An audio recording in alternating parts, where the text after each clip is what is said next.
வணக்கம். TET exam 2023 கேட்ட கேள்வி. முதல் 12 பகா எண்களின் வீச்சு காண்கன்னு கேட்டிருக்காங்க. நமக்கு பகா எண்கள்னா பிரைம் நம்பர்னு அர்த்தம், வீச்சுனா ரேஞ்சுன்னு அர்த்தம். இப்போ பகா எண் அப்படின்னா என்னன்னா, ஒரு நம்பர் வந்து ஒன்னாலையும் தன்னாலே வகுப்பற எண்கள் தான் பகா எண்கள்னு சொல்லுவாங்க.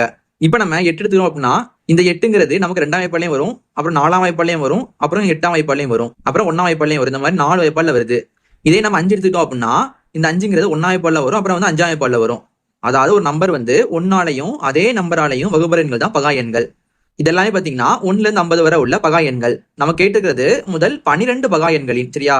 முதல் 12 அப்படின்னா நமக்கு இங்க ஆரம்பிச்சு இங்க வர இந்த 12 பகா எண்களோட வீச்சு கேட்டிருக்காங்க. நமக்கு வீச்சோட ஃபார்ம் என்னன்னு பாத்தீங்கன்னா எல் மைனஸ் எஸ். எல்லுங்கிறது பெரிய நம்பரு, எஸ்ங்கிறது சிறிய நம்பரு. இப்ப நமக்கு பெரிய நம்பர் அப்படின்னா இந்த 37 தான் இந்த 12 நம்பரோட பெரிய எண்ணா இருக்கும். அதே மாதிரி சிறிய எண் அப்படின்னா இந்த 2 தான் சிறிய எண்ணா இருக்க முடியும். அப்ப அப்ளை பண்ணலாம் பாருங்க. எல்னா 37 மைனஸ் எஸ்னா சிறிய நம்பர் தானே 2. இப்ப நம்ம 37ல இருந்து 2 கழிச்சோம் அப்படின்னா நமக்கு 35 கிடைக்கும். அப்ப நமக்கு இந்த 35 தான் தேவையான ஆன்சர். இது நமக்கு ஆப்ஷன் 7 இருக்குது.